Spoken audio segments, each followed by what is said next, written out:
Whenever I publish endgame videos, I get the same comments. I never lose endgames. I get checkmated earlier. Bonk. And while I get the joke, here's the reality. Endgames are fairly often. For example, right after you traded off queens, we got into an endgame, and here rules are different. As a chess coach, I analyze a lot of amateur games, such as this one, by the way it is the same game, where it seems like there's no way white could possibly lose this, and yet, slowly but surely, it happens.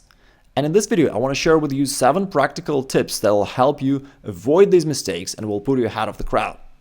Here's the first example. In this position, we can see that white is clearly winning, white has promoted 2 queens already, and the third pawn is about to be promoted. It is white to move. How would you play here as white? Very often, white casually promotes a new queen, and then all of a sudden, oh, how come it's a draw? I'm 3 queens up, right? But queens are so powerful that it's very easy to unintentionally stalemate your opponent. Here, the tip is very simple. Always deliver checks. When you check, you cannot stalemate your opponent. For example, here in this staircase checkmate, when queens are hand-holding each other and are pushing the king down to the last rank, and there it gets checkmated. Moving on to the next tip, there was an interesting story that illustrates it. A group of chess players gathered around a table analyzing a position, trying to figure out the best move. And Jose Capablanca was passing by. He glanced at the position and said, "White wins by promoting the e-pawn."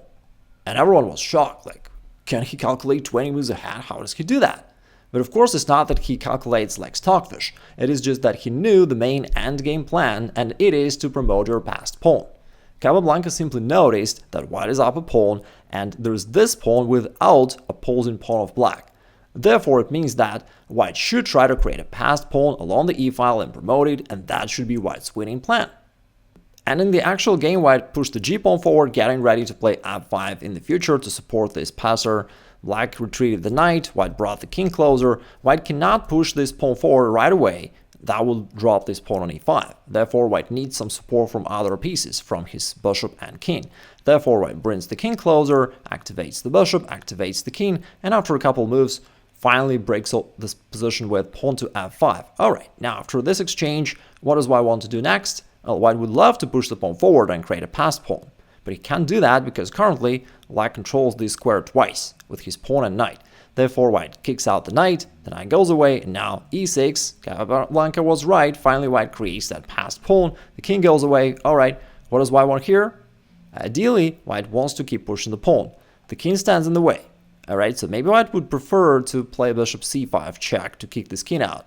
But you can't do that right away because the knight controls. So white first played king c6, attacking the knight, kicking it out here, and after knight to d8, white traded off. Now the pawn is ready to go forward, and surely after a couple moves, white happily promoted and won the game. The next technique is also something very interesting. Think about this position for a second. How would you play here as white? Initially, you'd love to approach these pawns somehow and capture them, but you can't easily do that because black controls all these squares in front of them. And then you may come to an idea that, okay, maybe I can trade off one of these pawns, and if the pawn either goes forward or trades off on b3, then I can easily approach this pawn, capture it, and then easily win thanks to my passer.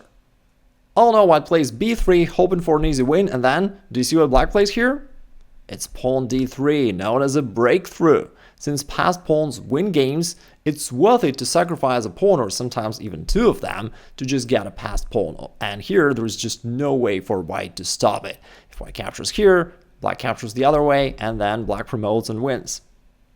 When people see this position for the first time, it usually shocks them. There is a way for white to create a passed pawn and to win the game, even though it's 3 versus 3. Exactly symmetric, exactly equal. And here's the breakthrough technique. You start with the move pawn b6, attacking these two, and if black captures this way, now we see that for a second, we have this a-pawn with no opposition on the a-file. And we just bat on this a-pawn and we play pawn c6. Instead of recapturing, we gambit our pawn right here, trying to deflect black's pawn from b7, and if black doesn't capture, then you'll do that yourself, and if black captures, now the a-file is free to go, and you're promoting your queen and winning. Which brings us to the next idea. Tactics can still work in endgames, but not to checkmate your opponent's king. In this position, it was, by the way, played by Capablanca, it was white to move. And white's got this really advanced passed pawn, white is moving up, by the way, but the only issue is black is about to capture this pawn on the next turn. This is probably what black was hoping for. However, Capablanca found an interesting and totally sudden knight sacrifice, knight g8. But what for? What if black simply captures it? Well, for a moment, the rook no longer attacks the pawn, and it gives white some time to control the square with this move or this move, to control the square of promotion, and on the next move, Capablanca promoted a queen, and then won the game with an extra bishop. In this position, it was black to move, and Abdusattorov brutally sacrificed the rook to Magnus Carlsen, and after Carlsen accepted the rook sacrifice, black achieved a draw by this perpetual check, which against Magnus is not too bad in an endgame. Next up, in an endgame, your king becomes an active piece, and you should move it forward and attack your opponent just like you do it with any other piece you have. In this pretty complex position, we see that Magnus Carlsen does not hesitate to trade off some material and then to offer an exchange of queens. And why does he hope to win here? It's not just because he's Carlsen, even though it could be part of the story, but the reality is his king is more advanced, and very often in endgames, that factor alone is enough for you to win. I was kind of hoping a pawn endgame would be winning for me here. Here black tries to move around, Carlsen approaches forward, and then after a4, black is in a so-called Zugzwang, where he has to make a move that worsens his position. Black must move the king, but now Carlsen can advance forward, and then after this breakthrough, white approaches black's pawns and starts winning them and wins the game. While it's good to activate your own king, you want to do the opposite to your opponent. Here Capablanca was playing black against Lasker in their World Championship match, and Capablanca did a great job cutting off the white king to the last rank, meaning the king can no longer participate into this game. And now he starts pushing his own plan forward, e5, creating a passed pawn in the center of the board, and after this trade, he got this passer, now king to c5, black's own king is very active, helping black activate his pawn, and after the rook comes away, pawn d4, and white resigns soon.